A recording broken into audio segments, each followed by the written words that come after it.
Bismillahir Rahmanir Rahim. Alhamdulillahi Rabbil Alameen. Wassalati wassalam ala Sayyidina Muhammad wa ala ahlihi wa sahbihi ajma'in. Wa ashhadu an la ilaha illallah wahdahu la sharika lah. Wa ashhadu anna Muhammadan abduhu wa rasuluhu sallallahu alayhi wa sallam tasliman kathiran ila yawmiddin. Assalamu alaikum wa rahmatullahi barakatuh. Brothers and sisters, I would like to begin with a question. A question for all of us to ask ourselves sincerely. Have I been truthful in my life? Have I been truthful in my relationships with my family and my friends? Have I been truthful in my speech? Have I been truthful in my everyday dealings, in my work, or in my study, or in my play? This is the question. Telling the truth is a basic, simple task that most of us are taught from a very young age. We are told not to tell lies, to always speak the truth, and yet for some of us, we fail to achieve this task in our life. We can see the example of a truthful person in the life of our beloved Prophet Muhammad sallallahu alaihi wasallam. Even before attaining prophethood, he was known to his people as as-sadiq al-amin, the truthful and the trustworthy. However, after receiving the message of Islam and the initial propagation began, enemies began to emerge, and there were none stronger in enemies to Islam than some of the direct relatives of the Prophet sallallahu alaihi wasallam.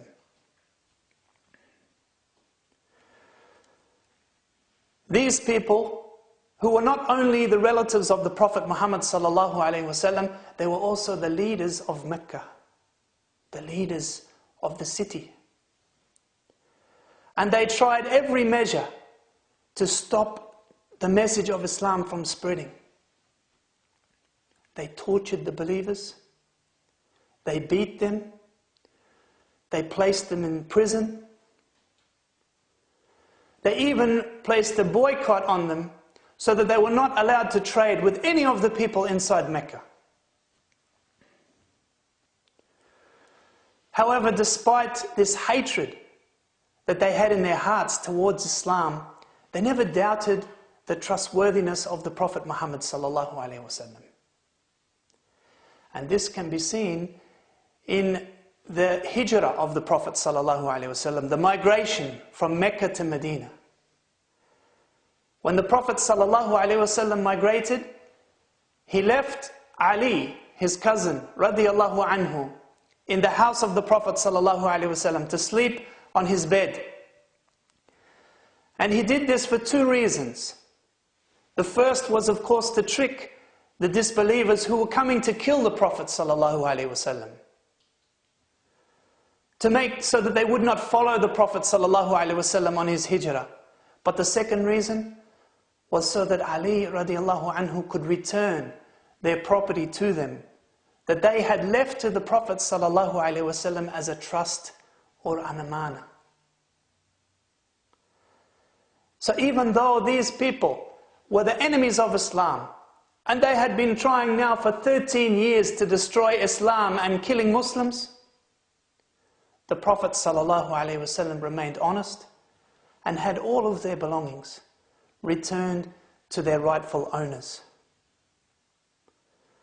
Islam, my brothers and sisters, is often referred to as a way of life rather than a religion. And it teaches us certain aspects of life that improves the manners and the etiquette of the human being.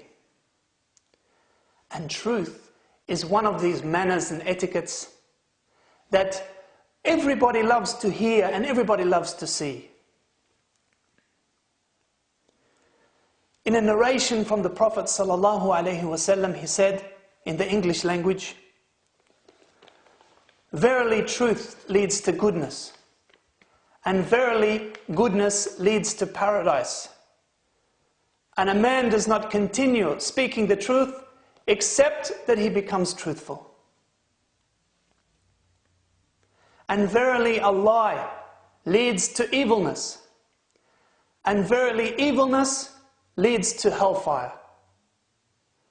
And a man does not continue lying except that Allah writes for him that he is a liar.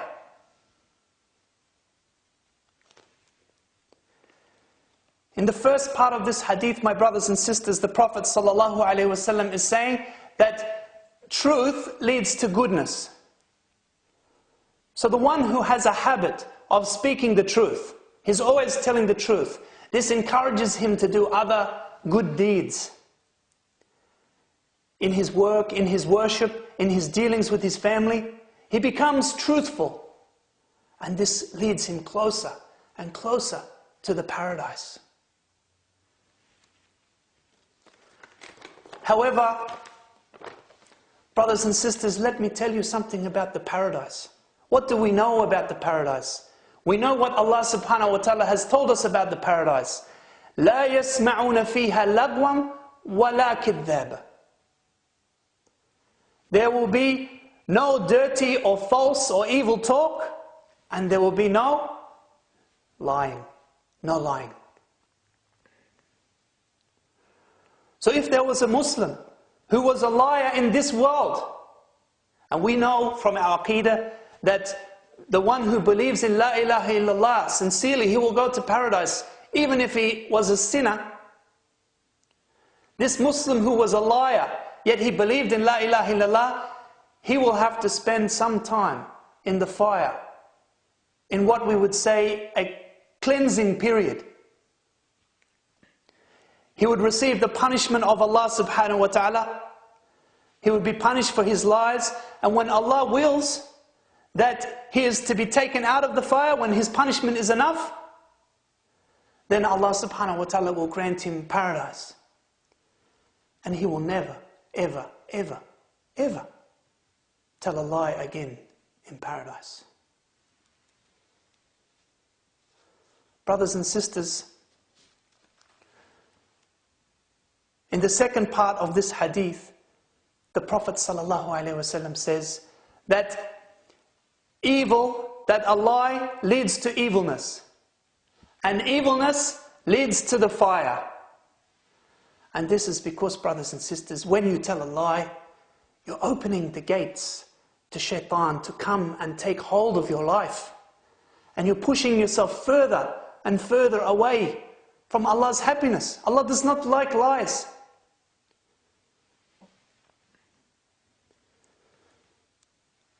Brothers and sisters, Allah makes the situation for this person, as He says in the last part of the hadith, and a man does not continue telling lies except that it is written that he is a liar.